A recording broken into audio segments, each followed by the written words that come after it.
নমস্কার বন্ধুরা, কেমন আছেন সবাই? আশা করি সবাই খুব খুব ভালো আছেন।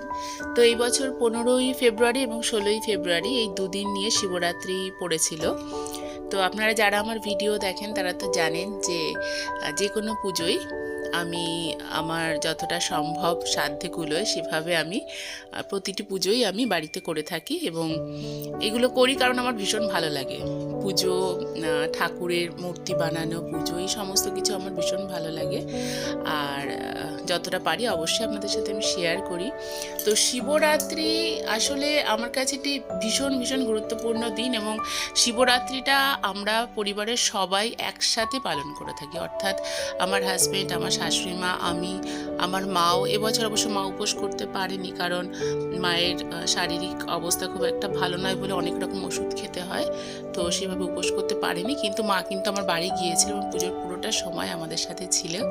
তো যাই হোক, আপনারা দেখলেন যে শিব ঠাকুরকে আমি যতটা পেরেছি সুন্দরভাবে সাজানোর চেষ্টা করেছি এবং তারপরে ঠাকুরকে যেভাবে দুধ, ঘি, মধু, দই, জল দিয়ে যেভাবে স্নান করানো হয়, তো মন্ত্রোচ্চারণের সাথে সেইভাবেই আমি ঠাকুরের অভিষেক করে থাকি, মহাদেবের অভিষেক করে থাকি এবং আমরা তিনজনেই করেছি এবছর। আমি, আমার হাজব্যান্ড এবং আমার শাশুড়ি মা, আমরা তিনজনেই সেভাবে অভিষেক করেছি।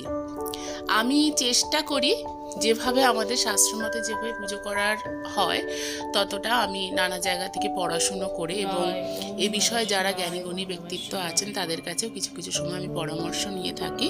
তো সেভাবে আমি চেষ্টা করে থাকি। কিন্তু দেখুন, সব কিছুতে সবসময় যে একদম যতটা যেভাবে আমাদের শাস্ত্রে লেখা আছে বা কিছু সব কিছু যে সেরকমই হবে তা তো নয়, ভুল ত্রুটি থাকেই এবং আমার অবশ্যই ভুল ত্রুটি আছে।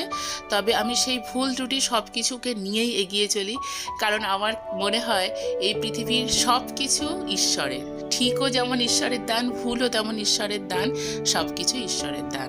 ঠিক আছে, ভুল করতে করতেই শেখা।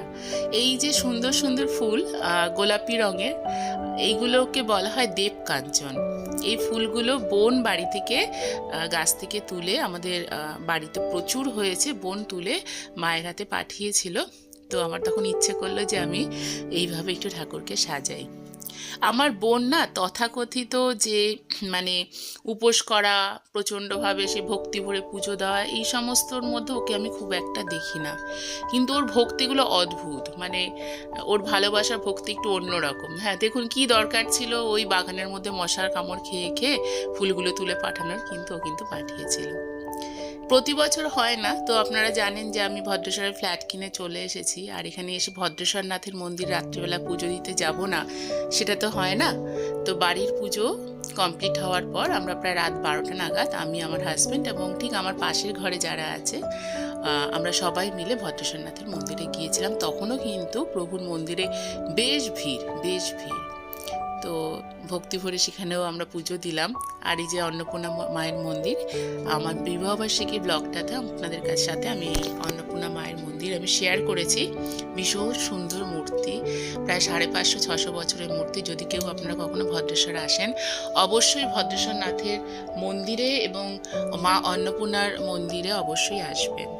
তো এইভাবে আমরা পুজো শেষ করি। পুজো শেষ করতে করতে 12:30-1টা বেজে গেছিলো।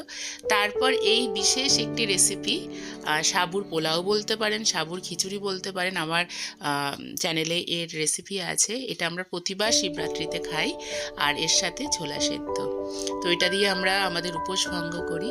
এইভাবেই আমরা আমাদের শিবরাত্রিটা এবার সেলিব্রেট করলাম। আপনারা সবাই খুব ভালো থাকবেন, সুস্থ থাকবেন। ওম নমঃ শিবায়, হর হর মহাদেব। আবার দেখা হবে একটি নতুন ভিডিও নিয়ে। সবাই খুব ভালো থাকবেন। নমস্কার।